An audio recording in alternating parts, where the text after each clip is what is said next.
ഇന്ന് ഞാൻ ചോറിനും അപ്പത്തിനും ചപ്പാത്തിക്കും പറ്റിയ നല്ലൊരു കിടിലൻ ചിക്കൻ കറിയുമായിട്ടാണ് വന്നിരിക്കുന്നത്. 6 കിലോ ചിക്കൻ കഴുകിയെടുത്തതിലേക്ക് 3 ടീസ്പൂൺ മുളക് പൊടി, 3 ടീസ്പൂൺ മല്ലിപ്പൊടി, 3 teaspoon Kashmiri chilli powder, 1 teaspoon മഞ്ഞൾപ്പൊടി, കുരുമുളക് പൊടി, ഗരം മസാല, ഉപ്പ്, ഇഞ്ചി വെളുത്തുള്ളി പേസ്റ്റ് ചേർത്ത് നന്നായി തിരുമ്മിയെടുത്ത് നമുക്ക് 1 മണിക്കൂർ റെസ്റ്റ് ചെയ്യാൻ വയ്ക്കാം. ശേഷം നമുക്ക് ഉരുളി വെച്ച് ആവശ്യത്തിന് വെളിച്ചെണ്ണ ഒഴിച്ച് ഒരു 1.5 കിലോ സവോള അരിഞ്ഞത് ചേർത്ത് വഴറ്റി അതിലേക്ക് ഇഞ്ചി വെളുത്തുള്ളി പേസ്റ്റ് ചേർത്ത് നന്നായി വഴറ്റുക. മൂത്ത് വരുമ്പോൾ അതിലേക്ക് നമുക്ക് മഞ്ഞൾപ്പൊടി, മുളക് പൊടി, ഗരം മസാല, കുരുമുളക് പൊടിയും ചേർത്ത് നന്നായി വഴറ്റി എടുത്ത് അതിലേക്ക് തക്കാളി കൂടി ചേർത്ത് നിറയെ വേപ്പിലയും ചേർത്ത് ചിക്കൻ ചേർത്ത് കൊടുക്കാം.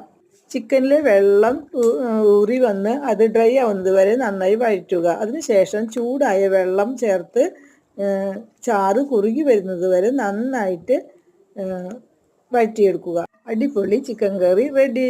ഇത് ലൈക്ക് ചെയ്യാനും സബ്സ്ക്രൈബ് ചെയ്യാനും മറക്കല്ലേ.